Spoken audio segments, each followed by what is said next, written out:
Hello and welcome to Oh the Horror.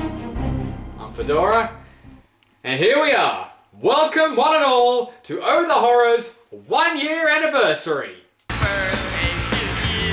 Happy birthday to you. Happy birthday, Birdsy. Happy birthday to you. 1 whole year. And what a year it's been. We're not even 1 minute in, and already I want to strangle this movie! Why?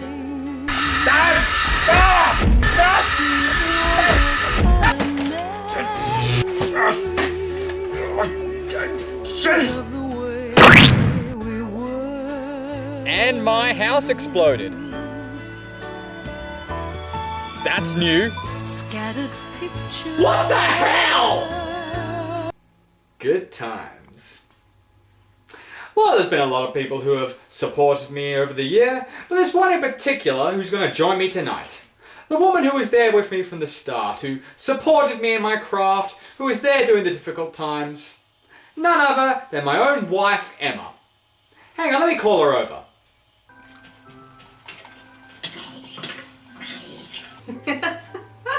Marlene is so funny. Emma! Wait a minute. What? We're doing the review! Now? Yes! Oh, okay. Alright, hang on. I'll be right back. I've got to do this stupid thing with my hubby for his YouTube thing. I'll be right back. Fucking hell. Well, let's talk about tonight's movie. It's a very special choice for me, because as far back as I can remember, it's the first horror movie I ever watched. It could be responsible for the show as it is today. And funny thing is, I haven't seen it since that time. So it'll be interesting to see if my opinions on it have changed since I was a naive child to the seasoned critic I am today. This is 1997's The Relic. So this movie starts in Africa. Oh god, if Pazuzu shows up, I'm shutting this off. No, luckily, this is actually Brazil. And here we have this American anthropologist named John Whitney taking pictures of a local tribe. Followed by a tasty lunch of some nice leaf fungus, and then the ultimate warrior shows up.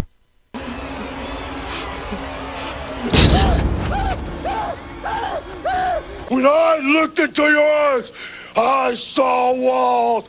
Walls filled with fear. John trips balls all the way over to the next scene, where he suddenly starts insisting to the captain of the ship that'll take him back to America that the crates of artifacts that he's collected for the Chicago Museum must be taken off the ship before they leave.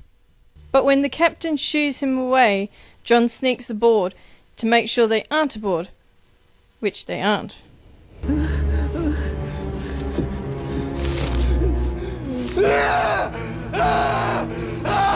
Why is he crying? I thought he didn't want the crates on the ship. I'm sure it'll make sense later on. Okay. We dash forward 6 weeks, and here we are in Chicago, being introduced to our hero, Lieutenant Vincent D'Augusta, played by Tom Sizemore. Oh no. Is he going to start shooting up? Well, this is pre-crackhead Sizemore, but I still wouldn't mention Mark Anthony around him. Mark Anthony, I don't give a about that asshole. But were you He's able a to... bad singer and a bad actor. Who cares? He's called to the docks because the ship from earlier in the film has drifted in, and it seems some manner of beast has stowed aboard, as the walls are covered in blood, and all the crew, including John, are missing. What a stink.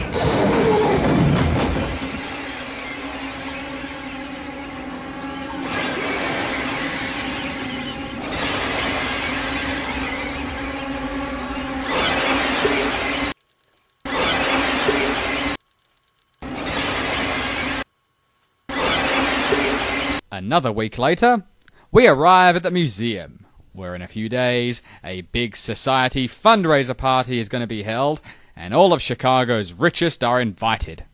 Ooh, I smell shenanigans!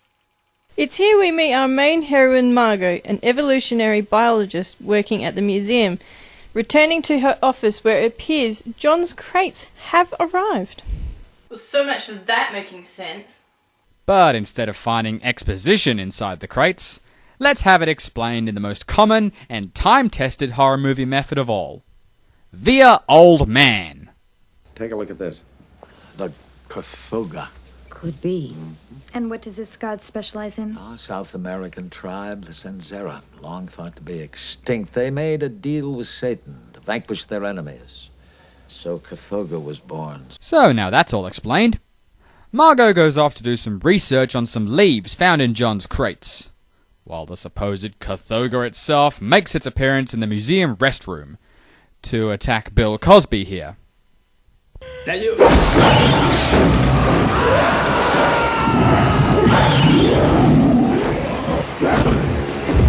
I'm dead.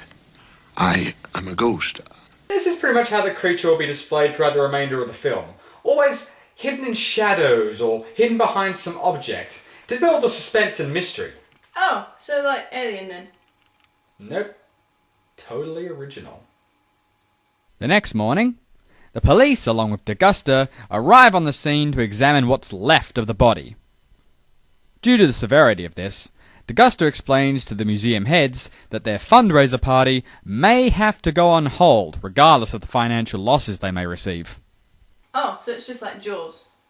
Nope. Again. Totally original. After DeGusta and Margot head over to check out the relic that came in John's crates, she quickly returns to work studying the leaves and the strange fungus growing on it that seems to be jam-packed with crazy animalistic hormones. Just like women, am I right, fellas?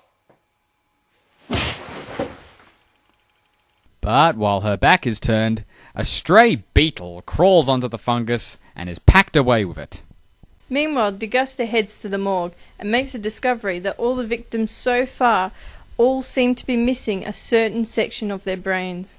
Hypothalamus.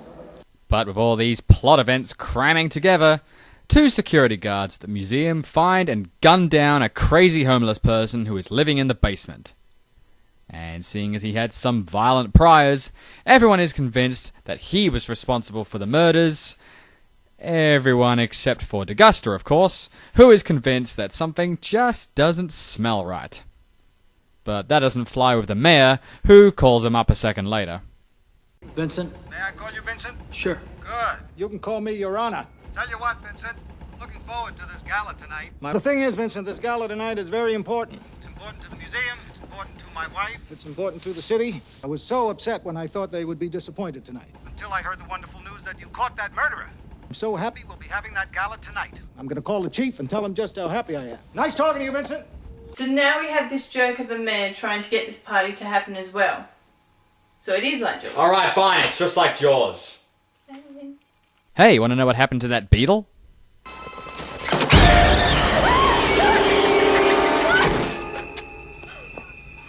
Yeah, it seems those crazy hormones on the fungus transform anything that consumes it into a giant reptilian hybrid. But wait. John Whitney consumed some of that stuff in the beginning of the film. Oh. Knew it. So, despite the fact that Dr. Kurt Connors is running around, the big party is on. And while all the rich meals on wheels pour in, DeGusta is sweeping the lower sections and Margot is putting more puzzle pieces together. The hormones listed in this analysis of the leaf, they're all produced by the human hypothalamus. Remember when the lieutenant said something about the human hypothalamus? Yeah. Do you think this is somehow connected to Fred Ford's murder? Okay, we get it. John is the creature and he needs to eat the fungus or brains to survive. It's an hour into the movie. Can we just have something happen already? Yes, we can. Come on, what's the matter with you?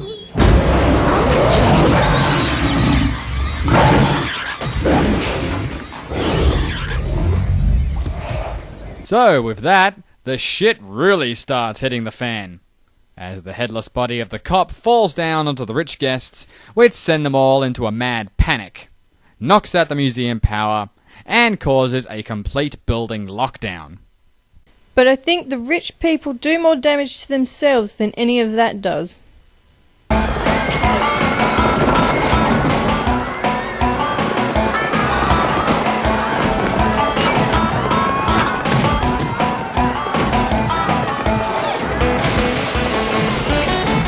all those not fast or suicidal enough are now trapped inside the museum with the John monster, who is still hungry for brains.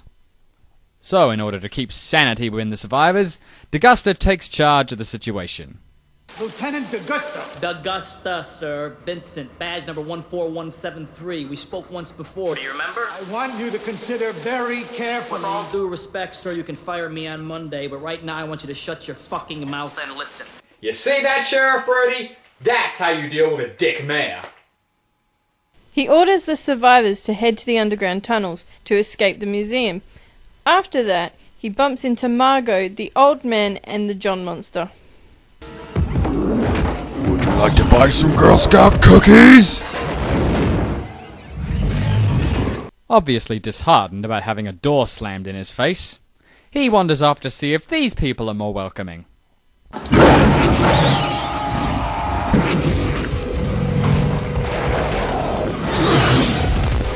Oh, and dessert has arrived in the form of a SWAT team.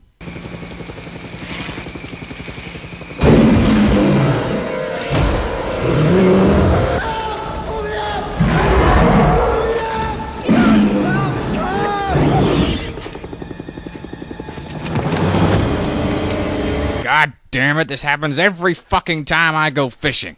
After the old man gets attacked, D'Augusta and Margot head for the tunnels to join the survivors. But they have troubles of their own, as they enter into the underground sewers with the John monster snapping up their stragglers. But it's quickly lured away by Margot and D'Augusta, who, using some of those tasty leaves it craves so much, lure it to the other end of the tunnel armed with liquid nitrogen to Captain America his ass when he shows up. But when that plan blows up in their face, the John monster chases them back to the museum, when the two become separated and Margot gets chased back into her lab. I'm the Juggernaut, bitch! She starts flooding the room with flammable liquids, but is soon cornered by the beast. But just before it takes her head off too, Margot lights the liquids and the flames completely consume the lab and the John monster.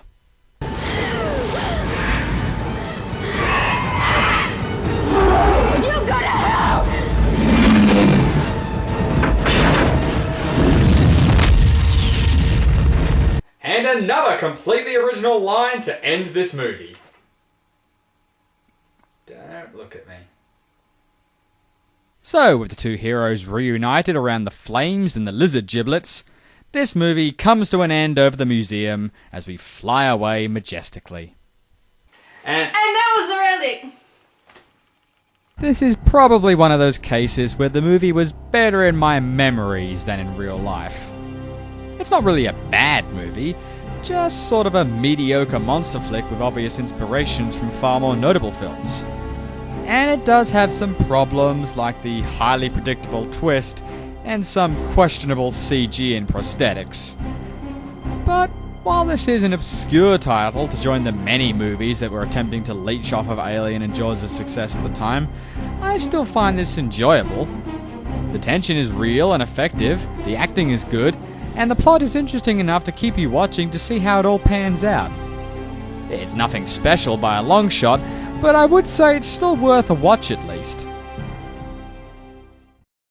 Alright, you can go away. I'm going to do my big thank you thing now. Awesome. Bye! I'm coming! Well, that's it for this 1 year anniversary. If I can just break character for a second. Mainly, I just want to say thank you to everyone who's just watched and enjoyed the show over this year. There's been a lot of fellow YouTubers as well who've helped me out, such as my good friends Ross Elliott, Michael LaGrasse, and Rob Thomas. They and many others have been great friends, inspiration, and dare I say it, friendly rivals. Now, I know I'm not even a blip on the fame radar, but you know what? I don't really care about that, because I just really enjoy what I do. And I kind of hope that anyone who watches gets a lot of enjoyment out of it themselves. Well, that's it for this episode of Oh the Horror. So, I'm Fedora, and we will most definitely see you next time. Good night. Hey Fedora, happy 1 year anniversary, here's to many more reviews, blah blah blah. See you later.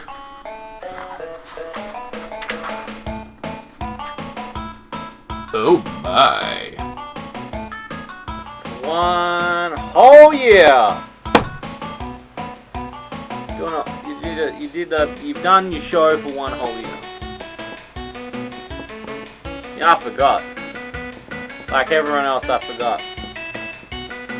You know one thing I don't forget every day? Take a dump. That has more quality than your fucking show. So, Fedora, you made it to a whole year. Congratulations. Clap, clap, clap. You get a gold star. Seriously though? Awesome job. Oh yeah. Giggity. Wow, I can't believe it's been a whole year that you've been reviewing horror movies. Well, here's hoping that you have many more years of success. Fedora? Am I saying that right? Fedora? Hey, Fedora, congratulations on your 1-year anniversary. I just want to say, well done. Keep up the good stuff. I love what you do, and I love you, man. Take it easy. Peace. Hate that guy.